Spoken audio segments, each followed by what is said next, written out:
Take the rest of your shot, bro. You tried. You are such a sissy. Shut your goddamn mouth. You're the one with the shot over there. Wow. Who is this? Wow. That was a free world. Like, who the That's fuck I want crazy. to? Oh, remember that next time we take a shot?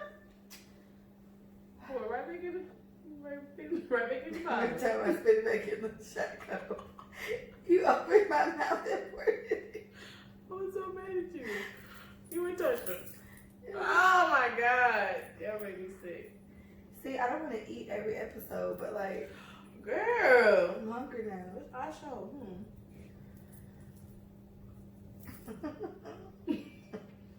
Hey, turn that fucking goddamn shit off. Wow, it's never on. Look at that. Turn that fucking goddamn shit off. Wow. Expected to arrive. Lies. That's what done here. Right. In flight. I can't stand strike. Oh, yeah. All right. Do it? No, you didn't. I can see it. That's crazy. That's crazy right now. That's crazy. I thought I was hiding this shit. Wow. All right. You little fucking punk. That's crazy. Y'all. And then she put it. He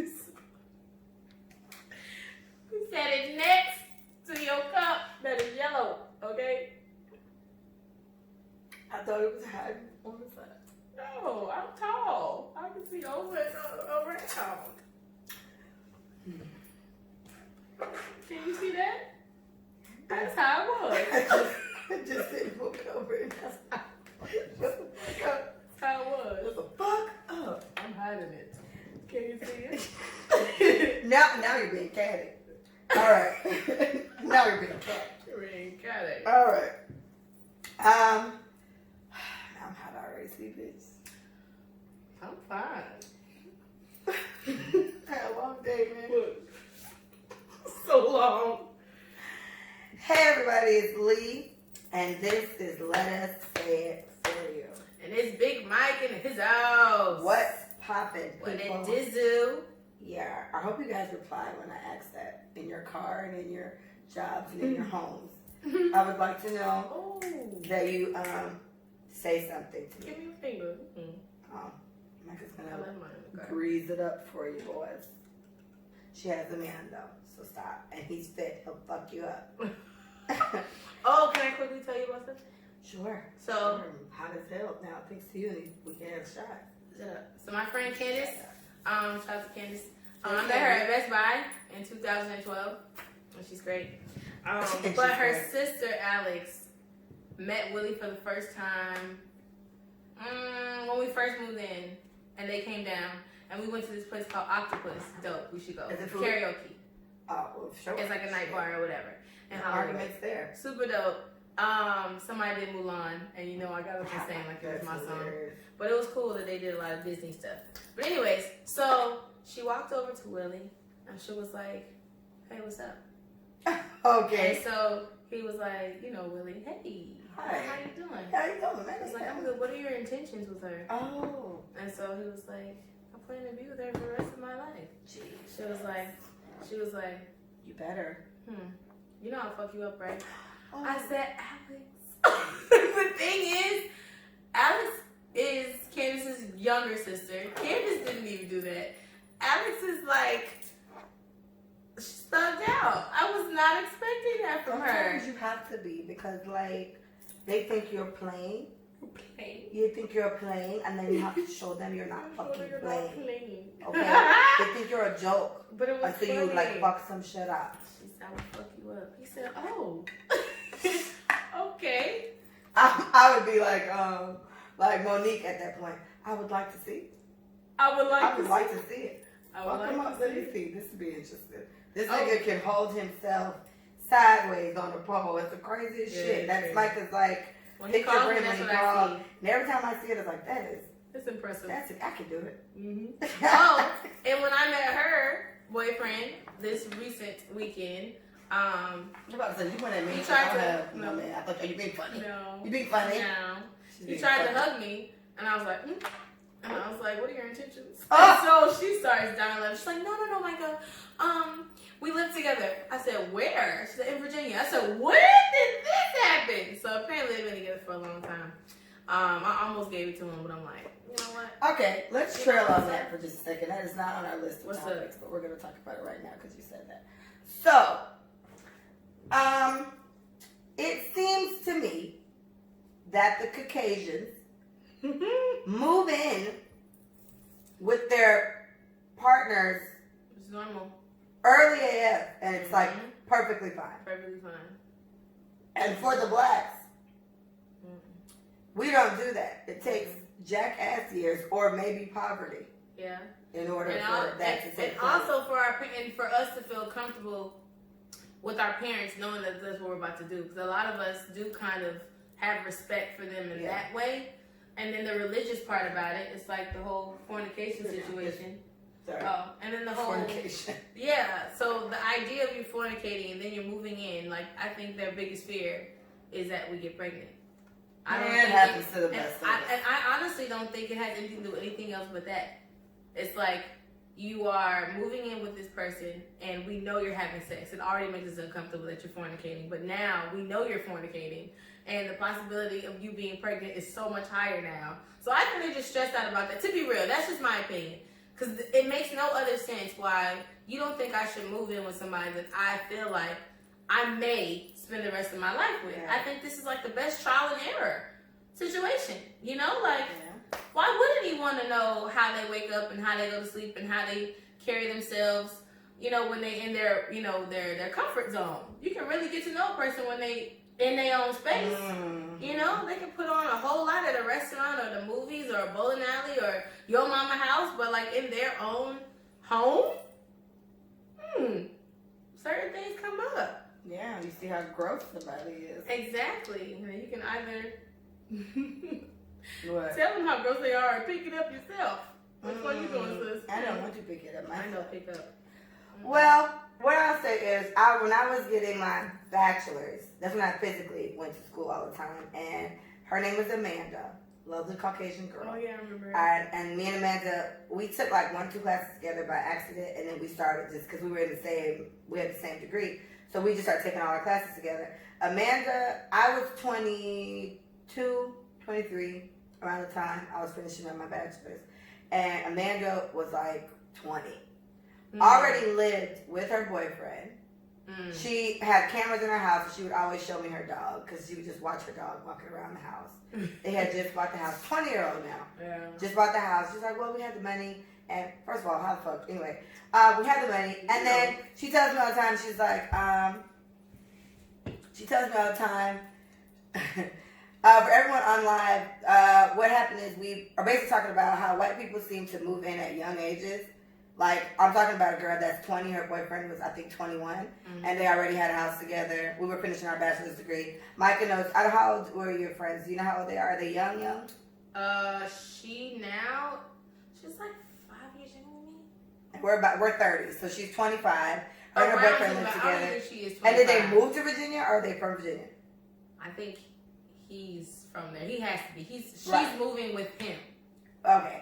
So we're just talking about, it seems like white people do this at a younger age and are comfortable and seem happy AF. And black people, we don't do that often. And Micah brought up the fact of a lot of times it could be thinking about how our parents may feel about it because they already know we smashing. So once they know we're doing it, now you're about to live with them and do it all the time. And it's like, I am actually. And then I have sex every day. And then the religion part about it. Yeah. And like the whole shacking up idea.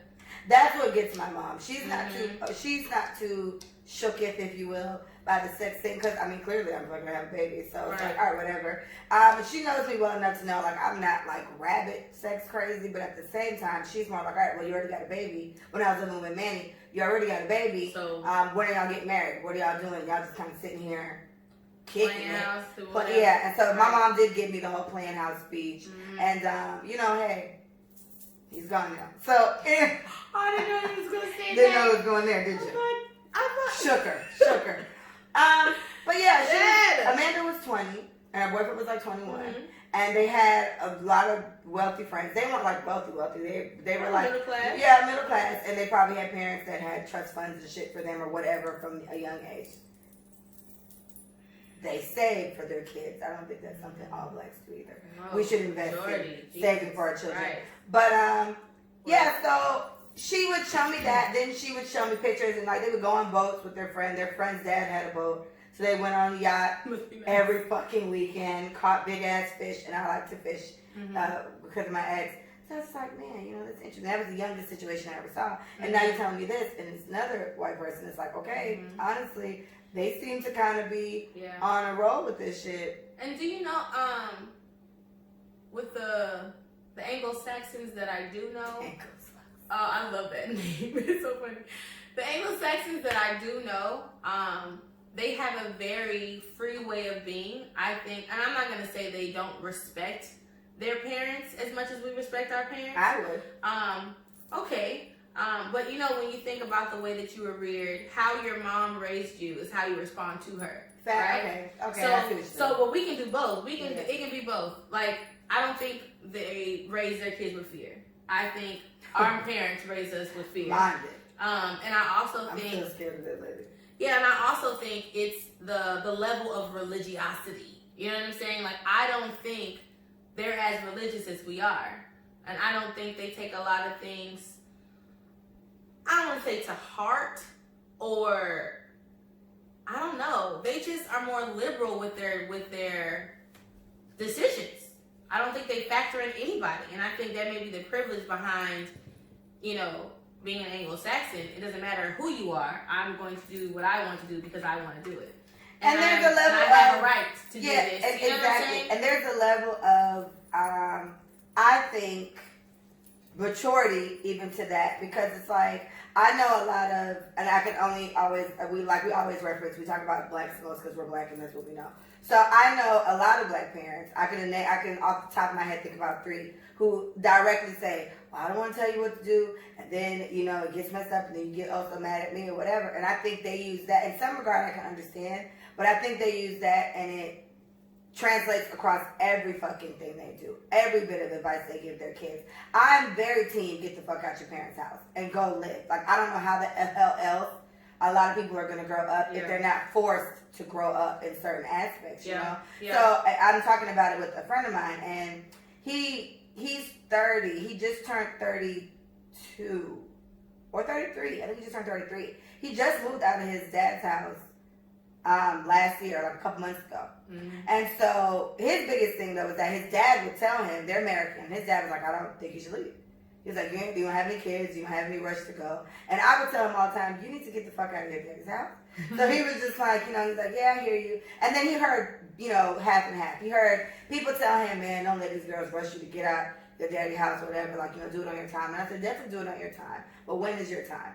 That's what I'm going to ask. And then it was like, he had a few situations where he ran into women where he would always somehow meet women that had like their master's degree and lived on their own. And these are the type of women he was attracted to. None of us want to talk to you still live with your dad. I was like, I'm telling you that. And then that was always an issue. He didn't have the master's degree. That used to be an issue for me. I'm over it at this point. But he was dating girls that were still expecting him to go back to school at some point and get a bachelor's, which he doesn't have. And then on top of that, you still live with your parents. I was like, you're reaching for women that are going to want you to be equally yoked in some type of way, and you're not matching up with their thing. So you're going to constantly have this problem.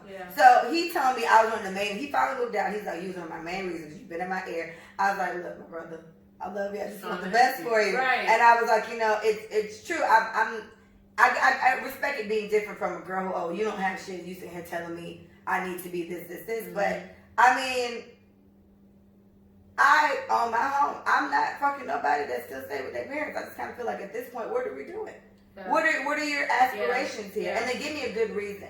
And his reason, to me, I told him his reason was kind of one of the better I heard, because he really just, it didn't even really cross his mind. He doesn't really have a reason to leave. His dad is telling him to stay because it's so hard out there. I don't want you to go out there and struggle. Yeah, and I think that's not, so I think to that degree, like, a lot of parents kick their kids out at 18. A lot of parents do that specifically to their sons. Yeah. And I think it's the fear that he's going to be comfortable.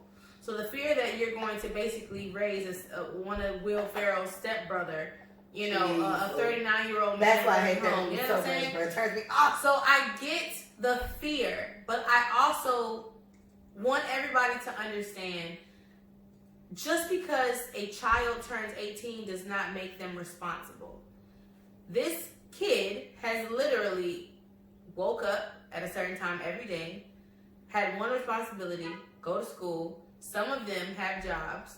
I know majority of kids in high school get jobs because they want extra shit. Yeah. Just extra. Like, my mom won't buy me shoes. Fine, I'm gonna work at Foot Locker, I'm gonna do myself. Get a discount. So if you think of it like that, the moment they turn 18, you just expect this whole drastic change from a child to an adult, and that is not realistic. This is true. So my thing is, I get the fear. So if you want to prepare your kids, you know what I'm saying, for that fateful day when they turn 18 and they graduate high school, all right, what's your plan? Instead of saying what's your plan the day of, you can just prepare them along the way. You know what I'm saying? Like, we talked about that before. Yeah. It's like you've I don't want to say held their hand, but you've helped them through college. Yeah. And sometimes you help them get loans to pay for like housing, all this stuff. And then once college is done, you're just like, all right, well, what you gonna do? Bitch, you want to help me? I don't understand. To me, that is kind of throwing your kids to the wolves, right? Yeah. For kids that did get the help, it's like, don't make something that I'm fortunate enough to get, because it is fortunate to have a parent that can help you. True. Don't let that now be like my greatest fucking downfall of all life, because you've helped me now. Now I'm So, and I was talking about high school students. all right. So it goes for both. It goes for people that can't wait to kick their kids out at 18. They're still children. No, really, really children. You're fake children when you go. You know, you're a fake adult when you go, right? You're a fake adult when you go off to college because you're paying real bills, right? But how much are your bills? Like, I paid $480 for a tutu. That's unheard of. Lovely. $480. Mila paid $317 and $40, and she stayed in a townhome. She was renting a home. So if you think about the bills and the water is like $10, like everything is so inclusive. And then now it's time to move back home, and real world stuff happens. Like, you need a car. You got a car note? Do you have a car? Like, you need insurance. You're paying it yourself. So I do feel like it does happen at those major milestones for kids, like right after high school, 18, boom, I expect you to be this person. Right after college, boom, I expect you to be this person. And it's not that easy. It's not really. And if you're not going to prepare me in a way that you feel comfortable, because you're just going based off what everybody else is saying. You're going based off what society says your kid needs to be doing at this age. And the fact of the matter is, if you're going to stick with how society feels, then you should have been prepping them to be that, in that mindset. Okay, I have a question for Bailey. Remember Bailey? He has our same birthday. Okay, so he's on here, and girl, listen, he's about to use our word. Personal question. Why is there such a negative connotation? Connotation / feeling towards young adults who stay at their parents' house? I also think it's socialization once again. I think the idea that people expect you to do a certain thing at a certain time, at a certain age, in a certain place in your life, that adds pressure. And then it also adds negative pressure, because it's like, if you're not living on your own, that means you're broke. That means you are not in the career. That means you didn't go to school. Yeah, all these things are automatically put on you. You broke. You ain't shit. Yeah. It's so much horrible thing. You're broke. Yeah. You don't aspire to have more. Yeah. You're comfortable where you are. You don't have any ambition. Like, it's all these things wrapped around that. And my thing is, the millennial generation has the highest amount of debt in history. Because we went to school. We're so educated. So educated. We just keep going back for degrees. We just keep going back. So we just keep my thing is, like, you tell us to get educated, then we get educated, then we stay home with our moms for however long, because it's feasible to do. Now, this varies, I think, by location, right? We live in Florida, right? We live in Florida. Rent is $1,300 to $1,500, right? Right. If you want to live somewhere and you don't even get the nicest you don't even get the most square footage out of that money. So if I move to Texas, Houston, I have my cup. If I move to Houston or Dallas, it's only $787 for what I just said, and I get way more square footage, and I get a front porch, right? If I move to Cali, no, ma'am. Excuse me. I don't know which. I don't know if Cali or New York is worse. I've heard varying things. Diego? I think Cali is like, San Diego might be worse. San Diego is ridiculous, but New York is also ridiculous. Yeah, so it does depend on where you are, and I think that tends to make sense if you still live with your mama, or if your mom's living with you, or if you live with your dad. Are we gonna account for the fact that they pay more? They pay more. The cost of living is more, but they pay more, and True. so it's supposed to equal out. Yeah. The same way we have it here, the same way they have it there. True. Because they make more. If I make $15 an hour, they probably make $25. True. But then my rent is $13 and their shit is $2,000.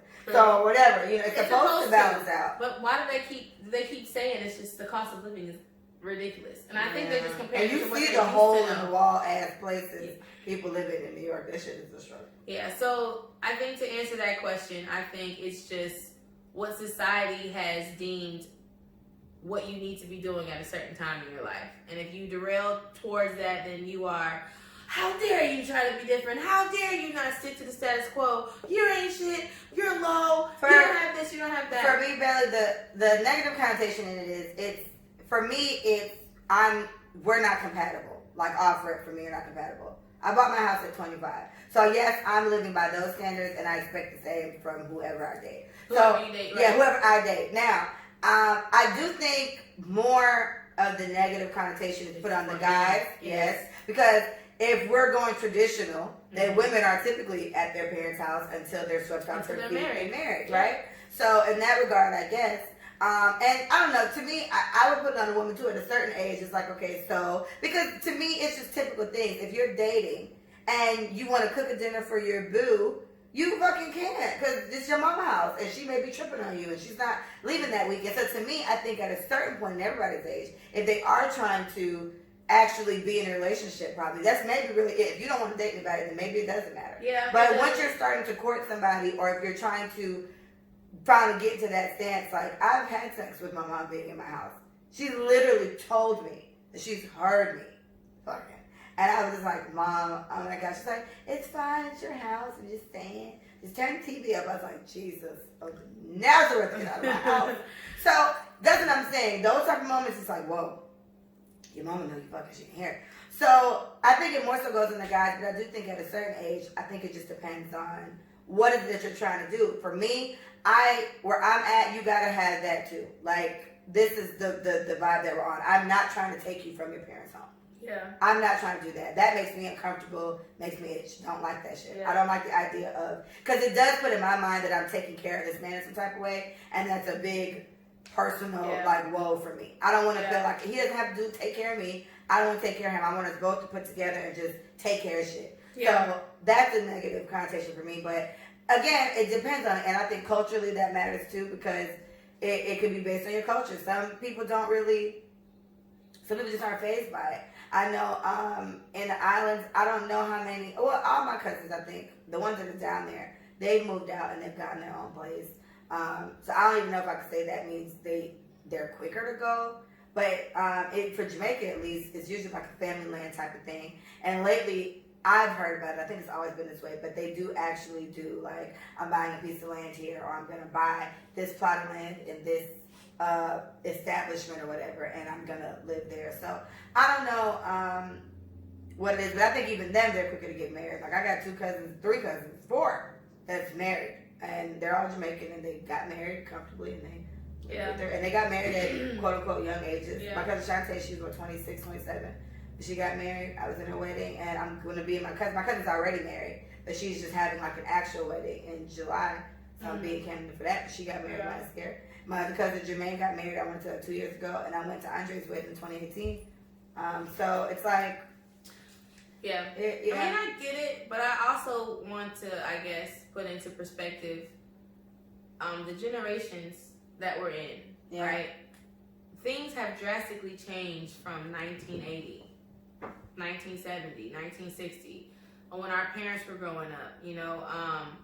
Financially, things are tighter for anybody that's 23 to 35, to be real.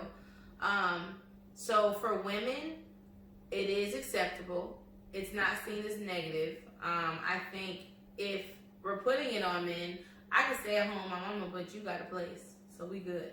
You know what I'm saying? You may be my boyfriend, but at least my boyfriend has his own spot. We ain't But I still think at a certain age, back. I'm still looking at her like, so when you gonna go? So my thing is, how long you gonna stay there? So my thing is, it depends on, mind you, my mom is 60, almost 65 years old. She stayed at home since she was 27. No problem. She went to school. She got a master's degree. She helped out with the kids. She went to church. She was very caught up in her home life. And by that time, her mom had passed, and it was just my papa. So things kept her home because things need to be taken care of, right? There's no more wife. It's just the oldest daughter, at least. So she said that she was noticing that my papa was wanting to help her with things. And he kind of said, well, baby, let me do that for you. Let me blah, blah, blah. But she said she never felt like he was trying to kick her out. She did feel like he was trying to just make sure she was okay, because when it's time to leave, he wanted her to be ready to leave. Versus kind of still treating her like a kid, and not. He used to ask her like, "Do you have insurance for your car? Like, did you do the taxes for?" Like, he would do things like that because he's preparing her for a husband. You know what I'm saying? He was not preparing her to be out on her own. You know, and so being taught by a woman like that, you know, I think because she stayed home just as long as I stayed home, it was normal. But even in still, she was like, well, I think you should move. She only said that because we weren't seeing eye to eye. If we were at the top of our relationship goals, I don't think she would have did what she did. But I think, do you think a part of it plays in the boyfriend part? Because then that's where I feel like it becomes an issue. It's like, okay, I'm like 28, 29. Like, if I'm fucking, it shouldn't be a big deal. But can you spend the night or not? And it's like, then you're still at that age under the restraints of, well, my house, my rules. This is uncomfortable. You're right. And then that plays a role. And then I would take it back to wherever that person is. I guess geographically, if it makes sense. $1,500 for me, that was a no-go. And I'm not living with Paige. I'm not living with Sadie. I'm not living with any of my friends. Not Tarsha. I love you, but your dogs, you know. It's just your dogs, you know. That's it.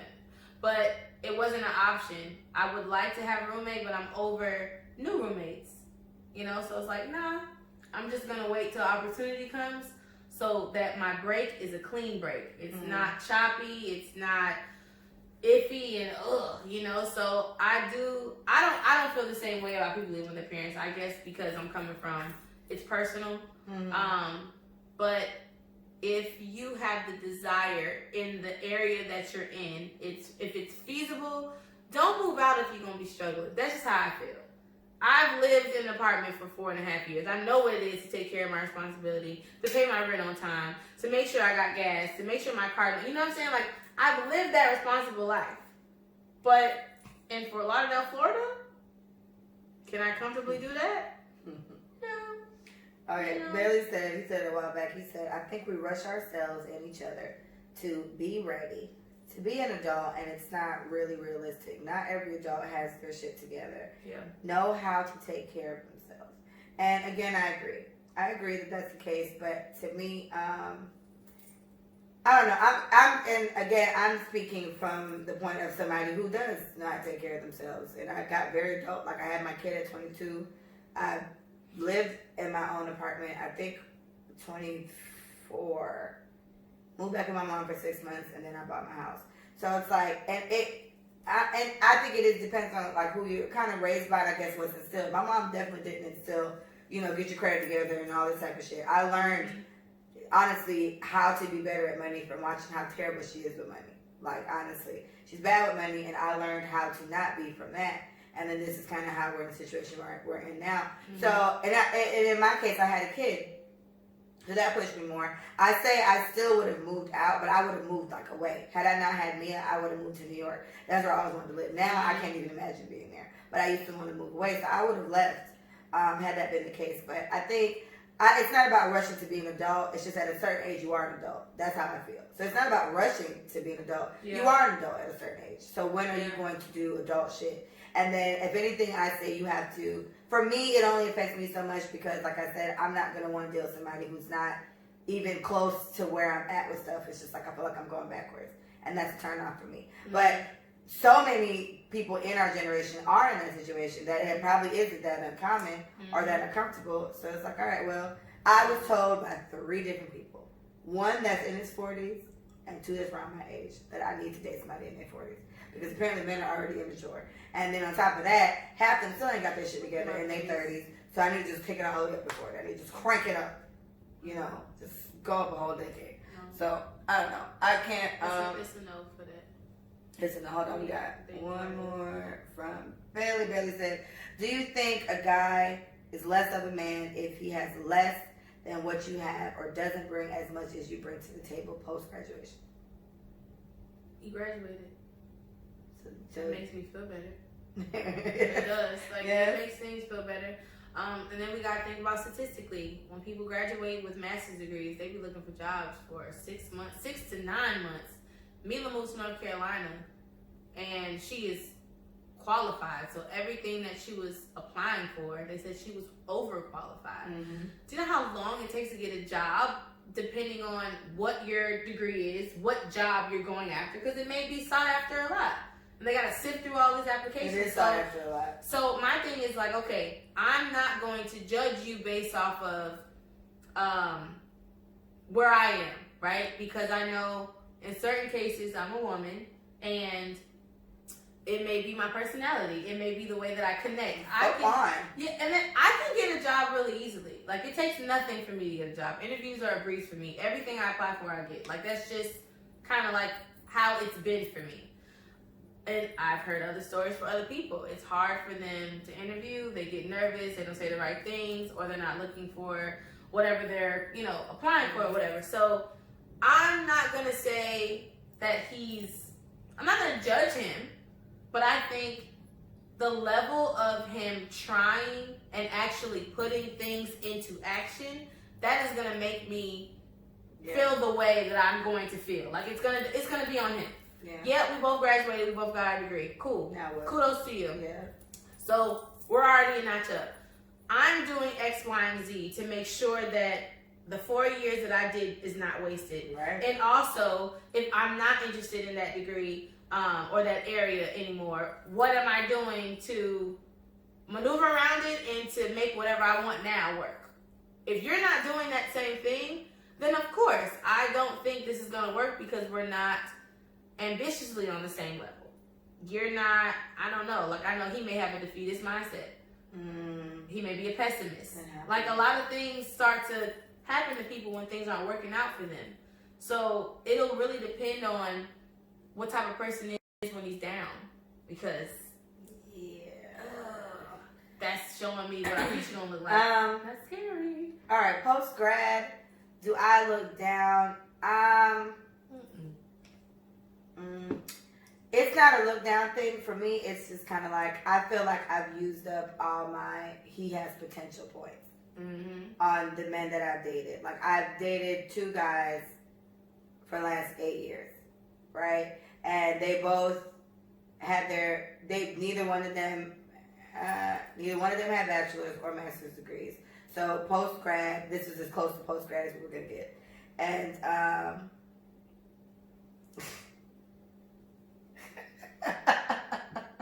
sorry, guys. Shout out to Cordero. Anyway, so that was as close to post grad as we were gonna get, and I found myself getting very frustrated with their level of drive to do stuff or their ambition when it came to stuff. And in my case, post grad, I would say I would count my bachelor's. When I was doing my master's, I had a really hard time with my daughter's dad because not even really that, but it's I lose respect to go there. I lose respect when it comes to me going to work all day, and then I have to come home, and we were living here at the time. I had to come home, and he would cook sometimes because he's particular, so he likes certain things. He would cook, but I'd have to come home, kind of deal with Mia, check on him, make sure he's straight. I'm up till like 2 or 3 in the morning doing my papers, whatever the case may be. And he'd be like playing 2K and like chilling. And honestly, it's not, I didn't enjoy seeing that. Like I need a man that is literally on my level with stuff. Because when I lose respect, I'm not going to say my mouth get reckless, but my mouth gets reckless. And then it just depends because it's like, again, it's not about rushing anybody to be an adult. We're adults. We're adults now. Yeah. Like, we're adults. At past a certain age, whatever age you want to put it at, I'm about to be 30 on March 6th, so is Micah. Hey. So at this point, we're adults. I'm not going to, so it's not necessarily a looking down thing, but it's just like, what am I going to do with a dude 3-4 years younger than me? And it's like, honestly, I'm not that encouraged or motivated by potential. I see where he's going or whatever. I need you to be there at this point. I'm already there. I need you to be there. And that's perfectly fine. Yeah. And I think everybody should be okay with where they are. And Leah shouldn't be judged because she don't want to work with a nigga because she's over it. I don't want you anymore. I've done it twice for a long fucking time. And I end up, I have to stop myself from feeling like I wasted years with these men. Like I'm trying to process, okay, this is all a lesson and everything happens for a reason. I'm very big on that. But I mean years, most of my 20s, all my 20s at this point were spent with 2 people that I ended up not being with. So I don't have any more potential points. That's what I call PPs. I don't have any more PPs. So, you know, it kind of, yeah. So if we're not personally, that was a great question, Billy. If we're not personally dealing with the person, no, I'm not looking down on you. I don't look down on nobody. That's me. I think everybody's journey is their journey. However you arrive at the destination that you're either choosing for yourself or the goals that you're setting for yourself, that's how you get there. But when you take it to a personal relationship level with me, intimateship, then I have no choice but to kind of look how you're moving. You know what I'm saying? Because your mishandling or whatever of finances affects me. Because we pay our bills together. Exactly. And I think that's only realistic. I've had 2 guys recently try to date me. Both seem like nice guys. And then they told me one just turned 26 and one is 26. And I'm just like, yeah, I can't be bothered. Like that just automatically just turned me off. And it's like, okay, Leah, you know, I battle not trying to be judgy, I guess, which I hate that word, but whatever. I balance not trying to be that way. But it's like, what am I going to do with you? They both still live with their parents. It's also turned off. That's like a no off rip. So it's like I'm literally struggling to find very politically correct ways to tell them I don't want to talk to you because of this. Yeah. So I just keep saying, you know, we're not really compatible. Mm-hmm. And it's like, well, why? How do you know I'm not as mature as you? And it's like, it's not about the maturity. It's about the compatibility. Because I'm thinking, okay, so we're always going to come over to my house. Like, I hate that but it's as basic, quick thought, quick. Where we having sex? We gonna fuck in your mama's house? Like, where she's not listening? Like, I'm 30. I'm a mother. Like, I'm a whole full-blown adult. And again, it's not about forcing you to be an adult. At a certain fucking age, you just are. Yeah. So where are we going to do this at? You get what I'm saying? Where are we going to take these adventures? And they do say that the way that millennials were raised, and I have to talk about millennials because that's what we are, right? We were coddled. And I think a lot of times our parents they praised second and third place when they should have been telling us to work harder to be first place. So it's like, your baby comes home with a C. Oh my God, it's not an F. Good job. No, that's you got a C. You're average, right? So I think because they had it so hard and the way that they raised were so harsh. Like, prime example. My mother did not teach me how to cook. That's hilarious. She didn't. And you did so well for yourself. I had no interest in cooking. I was playing with John. I was playing football outside. I was playing with worms and frogs and in the dirt. Like, I was seriously not about that slaving over a meal I went on that. For anybody. Because I was thinking about being outside and riding my bike and playing football or whatever the case is. So she didn't force it because she hated when her mother forced it. So in turn, she didn't do it at all. So our parents have been fighting these battles between what type of parents they want to be because of the parents that they had. So it's like, okay, I hated that, don't want to do that. So they end up messing us up. But low key, you're trying so hard not to do this instead of looking at the lesson that it taught. You know how to cook well. And I don't know, for some people that may be an accomplishment. That's survival, to be real. knowing how to prepare a meal for yourself, that's survival. You have to know how to make sure you don't burn eggs, right? You have to make sure you don't burn rice. You know what I'm saying? For a long time. Shout out to Manny. Manny taught me how to make rice. Girl, it's a rice cooker. I have one, legit, but I still cook it the way Manny taught me. I cook it yeah. exactly the way Manny taught me. I never mess it up when I do it that way. So those things that my mother hated when she was little, she didn't want to do for me. She resented her mother for making her stand in the kitchen when everybody else is outside. She hated that. So that experience, she internalized it and turned it into, I'm not going to do this to my kids. She didn't teach me nothing. She didn't tell me to come here, look how I'm doing this. Look how, like, even when I was randomly in the house, not even outside, she didn't do it. So she said, I want to say like 3 years ago, she was like, I failed you. Jeez. And I was like, bro, it was random. I think I'm pretty. I was making awesome. avocado. And she was like, I failed you. I was like, how? She was like, I didn't teach you how to cook. I said, I follow recipes very well. Thank you. I'm really good. Okay, my food is amazing. Thank you.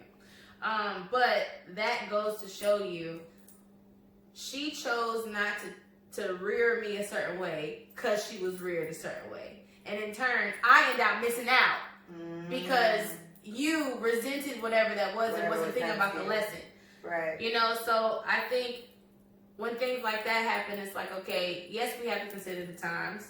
Yes, we have to consider the parents that we have and I guess the respect that we have for them. But if you don't want to deal with something, if you don't want to, I don't know, like, if you want to continue to live in the society's box of what you should and should not be doing, you're going to fail anyway.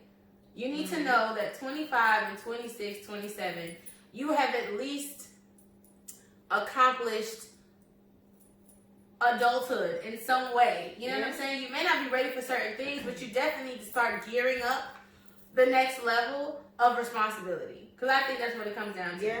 Owning a home, owning an apartment, being responsible for paying a bill, that is responsibility. One of somebody that I dated, they've lived with their mom for their whole life or whatever. And when it came to them staying with me for a while, it was like, okay, they thought that like the rent was due like in the middle of the month or something like that. And I was like, you never always hear the jokes, it's the first of the month. Like, that's really rent due, like that's when they're due. And again, all it came to my mind was coddling. Like, so fucking coddled. And then I'm sure I said it to you before. I know I said it to Terry and whatever, but I'm pretty sure I said it to you where it's like, I almost feel like I'm at fault almost because, okay, well, nobody told you to go do all this shit at this time. So now I'm sitting here waiting on a guy that's my age to have this shit together and they don't. And it's such a turn up. You find one that's like a unicorn and I'm dealing with bullshit with that. So it's just like, it's very unfortunate that it kind of turns out that way. But I do definitely think it's a generation at the time. I was raised by a single mother, and she went to school all the time. I used to have to go to school with her all the time. Mm-hmm. So you are kind of forced to be what you see. Like Micah is low key a therapist from being raised by one. You get what I'm saying? So true, maybe you didn't get the cooking and all that other type of shit, but you got that. Everyone gives you that. Carmen calls you that all the time. Yeah. So you know what I'm saying? So you maybe didn't get all those type of things, but I do think that's where it comes into. Sometimes with our parents, I've been thinking about that with my mom recently, but it's like my mom when it was just me and her, she cooked and stuff like that from time to time, but it was just me and her. So she would cook and our food would cook. It'll last like a day or two because it's just us. Right. But I've said it to her before that she puts my sister's 13 now, and my little sister is kind of like me. We were raised by single moms, so like we're very resourceful, if you will, and we take care of ourselves very much. Mm-hmm. But I even feel bad sometimes. Like, okay, like yesterday I came home and I cooked. I was like, let me go cook. Like, let me go cook something. Because for me, I would like her to. I really want this homely thing. Like I told you, I can't wait. God willing, one day to be like Big Mama or whatever, and everybody comes to my house for Christmas and stuff like that. But I'm like, let me cook for my kid and let me cook for Liana. And like, she's just really, really liked it. And now I feel like, even after yesterday, like she literally went, got seconds. And then I came home today and she was eating again. She was like, oh, Mia's not coming. I thought she would come here for the food. I said, well, it's not her say so. when she comes over here. It's Dad's Day. But no problem. I said, you know what? I'll cook more. And I have so many food things I put up. But the point is, my mom is so, this is how she's always been. And it's not necessarily a bad thing. But then it also depends on the kids you have. It's like, I'm literally like my mom in junior form. Right. I'm a little darker. And my hair's curly. Yeah, but I don't know how much she is like that, right? So it's like I don't.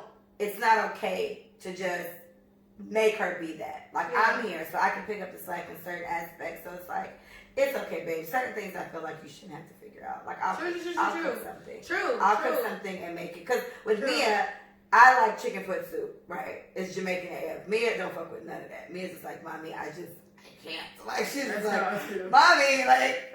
So it's like, all right, shit. So then I gotta, maybe let's go buy some chicken and rice somewhere because I don't feel like having to cook this again. So now I'm getting my mind saying, okay, mom, it's me. You gotta cook this. If you want chicken foot soup, you gotta cook a little bit on the side. Now, mind you, it's 4 people in my house.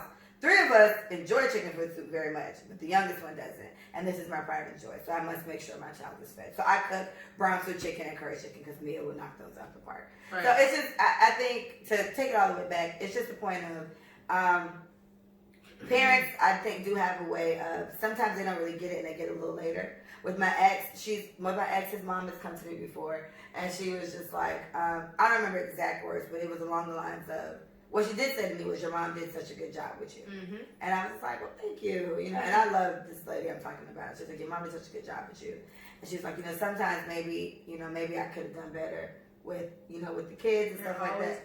Yeah. And it's like, in her regard, there's things that her kids have that, like, I feel like I'm not that up on. Like, they're very, very family oriented, which I like. So I try to instill that in me as best I can, but I don't talk to a lot of my family because they get on my nerves.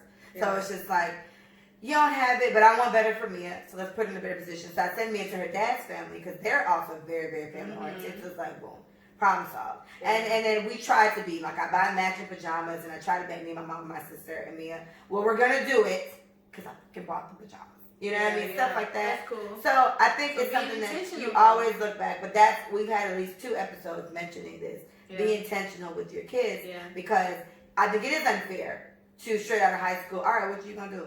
Yeah, what the fuck you never help? I think it is unfair. They get into college and they do all this. And for those 4 years, you probably help them or whatever. And then they come out and you expect them to just know what the fuck a mortgage is, how to invest money, like how to take care of credit. How do you expect them to do all this shit when you never instilled it? And school doesn't tell us that. Don't. School gives us African American study classes, which is great. Teaches about American history. We know how to do a whole bunch of math I ain't never touched again. They teach us a lot of things that are supposed to be beneficial, but I think somewhere said they're starting to implement credit type stuff. Wasting our time. Yeah, but be intentional with your kids' parents and be mindful of that. Just because I said this in the Be Intentional episode. If you've had a tough time and, whatever it is that you didn't like that happened to you, make sure you change that for your kid. But like in Micah's mom's situation, she hated that her mom forced her to cook. But I hated that my mom sent me to live in Jamaica. Like, I truly hated that. And I was just like, it was me and my mom together my whole life. So I'm 6'7", and he's sending me down here to be my grandma, which I fucked with my grandma. You know, heavy. But I couldn't stay at my cousins at the time.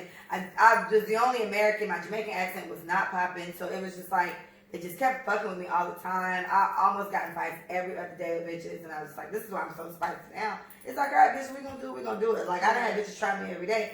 So I hated that she did that. But then I said, I wish I could just throw me in Jamaica for a little bit because I think it made me appreciate how much I'm fortunate to have here in America that I know my cousins and I didn't even have at a certain point. We had one fucking TV channel, and then we were able to get the fucking antenna thing to work properly, which was a goddamn hanger. Then we got JTV, but it was CBM all the time. And so, as much as your mom may have hated where her mom did the cooking, she knows how to fucking cook. It's a lesson. My favorite thing that your mom has made for me is that fucking spaghetti. That shit is stupid. It is. And it's like, it's spaghetti, and it seems so simple, but it's not. I don't know what she put in that shit. Stupid. So it's like, that's something that we will be able to fix with our children. Yep. Because we know, yes, as much as I hated that my mom did this, I'm going to do this for my kid. As much as I hated that my dad did this, I'm going to do this for my child because I know the benefit I got from it. And if anything, you could tweak it a little bit. So as much as your mom maybe hated what her mom did to her with that, okay, I'm not going to force Micah to do this all the time, but I'm going to tell her, like, we got a designated day. Like Wednesday here is What's Cooking Wednesdays. We have days at my house. So Wednesday is What's Cooking Wednesdays. We cook something. Yeah. Right? And so Mia comes in there every time I make cake and stuff like that. And I learned how to cook from my grandma. My mom, she did it, but my grandma is very intentional. Come here, come watch this. Come look at something. Yeah. You need to cook this up like this. I need to mix it up like this. Yeah. And so this is why I can cook and make a dish quite goddamn well. Now, you want some American shit, that'd be tricky. Yeah. And I am American. Yeah. But I don't know. So, all right, quick question. Leah, what age do you expect Mia to be out of the house? 2, if she decided that college wasn't for her, would you be okay? Mia being out of the house, it would be a build-up. Mia is giving me very Leah-like vibes. So she's going to want to get the fuck out of my house. That's what I'm getting from my kid. She reminds me a lot of me with her behavior. So, it ties into your second question because I would like her to go to college. Me and Mike are already planning all the HBCU seats. We want her to go to the Blacks. So we're working on it, and I would like her to go and enjoy that. But while she's there, I'm very good at credit. I fix my credit myself in order to buy my house. So this would be something that Mia's prepared. Like Mia, one of my cards, I was about to do it like last year, and I didn't do it because I got sidetracked. But to put Mia on the credit card, because that's a credit card that I treat like magic, this is how your child's credit is a million, 800 or whatever, because you put them on a credit card that you take care of. And that helps their credit boost. When Mia does reach the age of 18, her credit's already A1 because mommy is taking care of it. So these are things I've learned by not having them done for me and having to figure it out. When I learned you can do that, it's like, oh, we're going to make Mia an authorized user. Mia is fucking 7. She can't buy shit with my Capital One card, but she's going to be on it. So anyway, to go back to the question. If she chooses not to go to college, that's going to be a tough one for me because I'm like, okay, so what are you going to do? Yeah. What are your plans? Because that's it. It's often the game's college ain't for me. Okay, so what the fuck are you going to do? What is for you? What is for you? That's what I'm saying. So if college ain't for you, what is? And she would have to come up with a good plan. And it's like, in some cases, I'm going to be one of those parents that really pushes your bachelor's. It's like, you have to finish high school. You got to get your bachelor's too. And if you don't want your master's, fine. You don't want your doctorate's, fine. But I'm going to push it that much. At a certain age, she is an adult. But I, unfortunately, am one of the parents where it's like, oh, well, if you living with me, bitch, you going to college. So I don't know what you want to do, but, you know, and so I think with my intentional parenting, that I'm doing, this will be something that she'll want to do. And if she doesn't, honestly, we'll have to see when we get there. But my number one question is going to be, okay, if college isn't for me, then what is? Because her dad did go to college. So she would have both those arguments, and he despises school very much. And so he's always very sympathetic to her when she feels a certain kind of way. And my thing is, she's 7 at this point, or 5 or 6. You have no other job, sis. You got one job to do this. And this is where I'm not one of them parents where it's like, you know, me and Mia are very friend-like-ish. Not really, but kinda. But this is one of those situations where I'm not your friend. You're going. Like, this is what you have to do, and this is how you'll be taken care of. I'll take care of whatever it is you need to take care of, but you're going to school. And if you want a job, I got a job in college because I wanted extra stuff. My mom did give me money. At a certain point, she told me I didn't have to get a job, and I was like, let me get a job. And then it turned into, oh, well, you need to get a job. I have one already because I could sense the weather changing over here. But, yeah, it would be tricky, Bailey. But I want her to go to college, and then after college, if she did have to come back, it wouldn't be a big deal. But it would be, okay, well, what are your plans? And, you know, what are your goals here? And this is God willing. What if Mia ends up pregnant? That's like something else I got to deal with. You know what I mean? So I don't know. But I'm doing the best I can. I'm going to try to make her as smart as I can when it does come to sex, because we all have it. Am I right? All right. We all have it. So, you know, I'm just going to do the best I can with it. But I'm definitely going to push my views on her. And I mean it exactly the way it sounds. I'm going to push college on her because I want her to do it. And I'm going to push independence on her because that's the case. Your credit is going to be good. I would love for her to be an Amanda. The one that I went to school with, Amanda, and found her little high school sweetheart, whatever situation. They done bought a house together and figured it out. That does kind of make me nervous a little bit. It's like, what if you don't like him anymore? But and you won't. Well, I don't know. With Mia, I feel like she might not. With me, I would do that. Mia, I feel like she's going to get bored of everybody she did. But whatever. Okay, next question. Micah and Leah. What do you feel as a woman was the most important thing your mother did to prepare you for adulthood / being the woman that you are today? I gotta get Bailey on this episode. You are really on a roll. It's a March 6th thing. We're like geniuses. We're here. My God, we're here. What are you doing next week? Yeah, you need to come You over. gotta come over. You need to come over. What did she do to prepare me as a woman? You're a therapist. I think that's great. So I guess I gotta say, I asked this at the soiree thing, something like this. Like, what's the most important lesson your parents taught you? So maybe. I think it was unintentional, but it was communication, and it was thinking. I think my mom taught me how to think, and I say that because Lost art. every time we would be going somewhere, like to the store, or the church, or a picnic, or whatever we was doing, to a basketball court on the weekends to play basketball, whatever it was, she always was asking me and John these questions. And she was like, well, what do you think about this? And we were like, Mom! Like, all the get dropped off. Bro, all the time. She always had us thinking about things. And I think.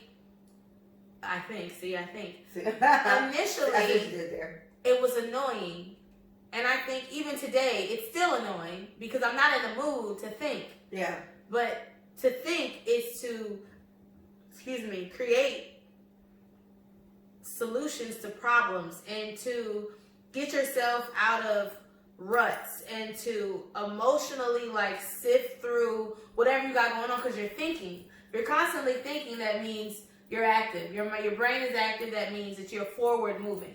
So I think she taught us how to think and how to communicate effectively with the people around us. She always says all the time, I don't know what it is about you and your brother's friends, but you guys did such a good job in choosing your friends. She literally says that all the time. It's just like, you guys have such a good judgment of people, and I'm so grateful that you guys get to experience that type of life with good people around you. So it's always been great to hear that from my mom and my dad, but my mom constantly stresses that. But I think it's because of my communication and the way that I treat people. I'm able to be who I am today. So I think that, and have a good credit. I mean, that goes without saying. She talked about that shit like no other. Oh my God. Yeah, she's serious credit. And don't get it because it's not your money. Like, it was just. I mean, yeah. So thank you. Goddamn. It's not your money. For me, the most important thing my mom taught me, which was honestly unintentional, it was just by seeing her do it, is to be able to take care of yourself. So my mom, like I said, I feel like I've given this synopsis, but I'll give it again. My mom, born in Jamaica, Westmoreland, Jamaica. She was adopted by a cousin to come to America. She was the only one that got adopted. She was the youngest daughter. She got adopted to come here. She had a very shitty situation with that lady. And then she eventually, when she turned 18, she was like, fuck it, I'm leaving. And she just left. And she probably found a job anywhere. She worked in McDonald's. I think McDonald's was her first job. Stuff like that. She met my dad. She had me. That didn't work out. She left him. And she worked everywhere. I remember she used to work at a gas station. Mind you, I had to be like 2. But I remember being at the gas station. I remember that's when I got a love for Doritos and Skittles. Those are my favorite snacks. I still like them now, not as much, but yes.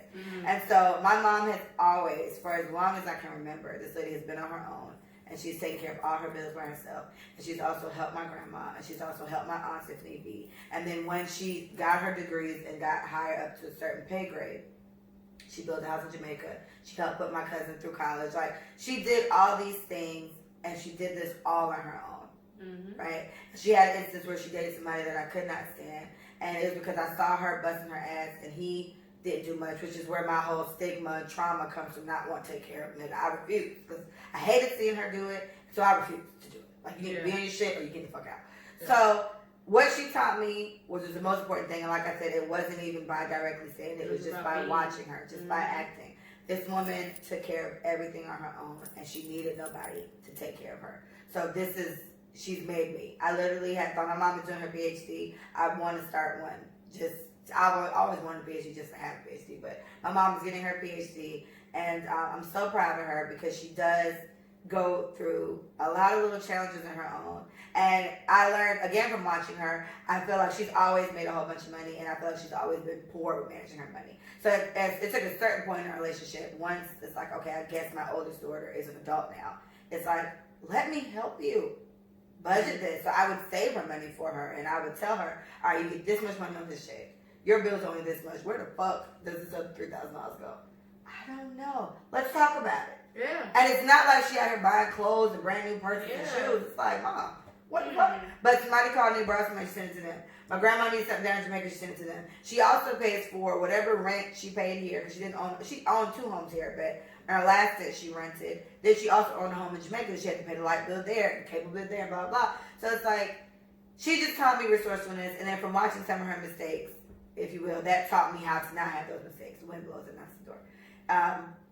It taught me those mistakes. So I think that's what made me the woman I am today. Live, like, for sure, the independence there, and then the mistakes that I learned from her. And I always say that my mom has said this to me, and I've stuck to it. She said, I'm a better version of her, and I expect my daughter to be a better version of me. So whatever faults I have, I can see some already. Mia's, she seems a little more open. I think I'm a little more closed off, so that's a positive for Mia.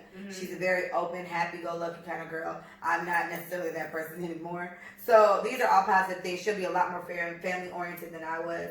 So I'm already seeing the things that, like I said, be intentional.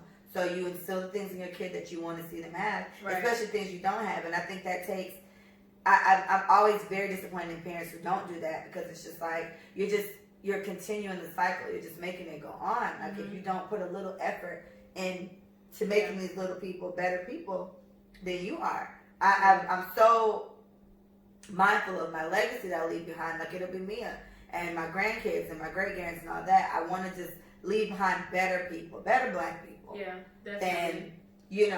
Than I came in with. And so this is why, I'm pushing for the HBCU. Oh my gosh. Okay, so we didn't go on any topics because Frickin' Belly came with the bomb-ass questions. We'll finish this episode on this.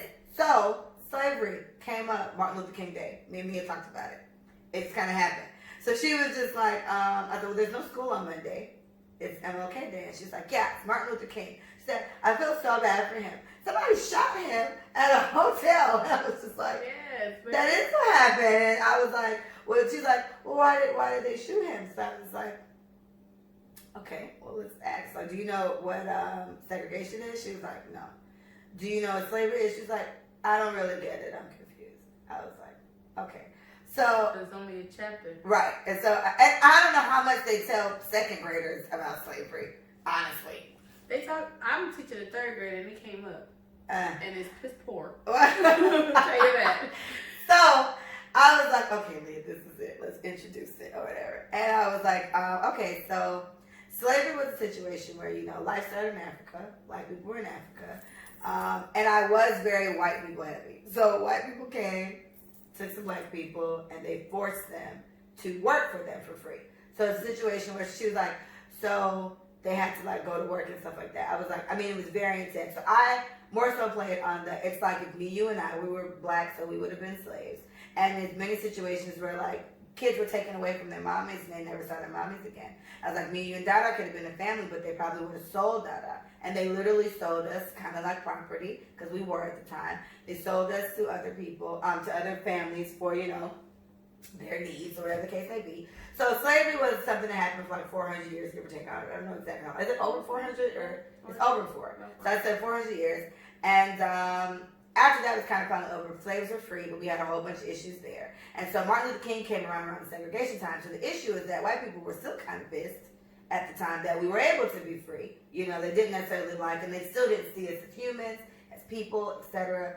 So this is when Martin Luther King came around, and he was very big on, come on, we're all humans, and love and faith and all this. And the person that killed him just didn't really like that message, so that's why. The conversation went a little longer because we were driving home from school, but that was the gist of it. So she was like, oh, okay.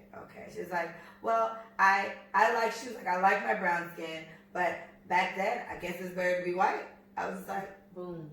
Yeah, baby, it was better to be white. Yeah. It was better to be white. She was like, well, so I was like, so this is why I push being Black and being so proud so much. This is why I want you to be such a smart girl, and why I want you to embrace your hair and all that. She's like, yeah, I really like my hair now. And again, the synopsis was, guys, my daughter has the whole thing. She cried because she didn't look like Elsa. Oh, bitch, I was traumatized. I went natural after that. It was a lot. But it was a great little conversation. I said, I'm going to show you this movie eventually. It's going to be a little rough to watch, but I think you'll be okay because you handled this conversation well. And she was like, okay. And that was it. So I was just like, oh, tears. I could have cried in the car. It was so much. But Yeah. she handled it well. And I gave a synopsis of slavery. And so I asked her, I said, okay, so what does slavery mean? Do you remember what slavery? She was like, well, it was a time when white people came and took black people from Africa, and then they dropped them off everywhere and made them do stuff for free. And I was like, that's the gist of it. Yeah. And I said, but you know, it happened. It wasn't just in Jamaica and everywhere else. It happened in America. It happened kind of all over. And America's the one that you'd learn more about here because we're in America. And she was like, okay. And segregation, I asked her what segregation meant, and she kind of got the gist of it. But we'll expound on it a little bit more. But it's kind of like, okay, I taught you something. Okay, what do you understand from the meaning? What do you think this means? And so she said that, and so I dapped her up, and she got a frappuccino from Starbucks and everything. She did good. She did good. Yeah. Oh, it's ending. Sorry, guys. All right. Well, needless to say, this episode is an episode on its own, and we didn't touch on Nan topic. But yeah, so that was really nice, and I think I'm prepared to show her, you know, the aggressive movies that we talked about. So I'm just picking a weekend where we can sit down and watch it, and let her ask whatever question she asks. But her little maturity level is very good for the topic, so I'm very impressed. And these are examples of, you know, trying to leave a very human behind. Yeah. When I go one day, so it made me feel nice. I'll tell you when we'll do the slave day. We'll make it a thing. Hello, Kezia Page. We'll make it a thing. We'll all sit there, and you can help answer all the questions that I don't know off the top of my head. We have an encyclopedia right here. Yeah. And I told Leanna she has to watch it. Leanna was like, watch what? You're going to watch it. She was like, okay. I was just asking. Paige is on the live saying A, B, C. I can't. All right, guys. Well, we're going to stop this episode because we didn't touch any of the topics. I feel like we might as well just do it since we're here. We're all friends, right? Well, this was a great episode. Thank you so much, Bailey. I went to middle school and high school with that young man. His birthday is on March 6th, like Mike and myself. And we'll love you dearly. We're about to be 30, Bailey. Thank you so much. I would love for you to be on an episode because you were coming with the jabs. Rock, bro. Loved it. Loved it so much. Thanks, everyone, for listening. Oh, no. Visit us at letutsaitforyu.com.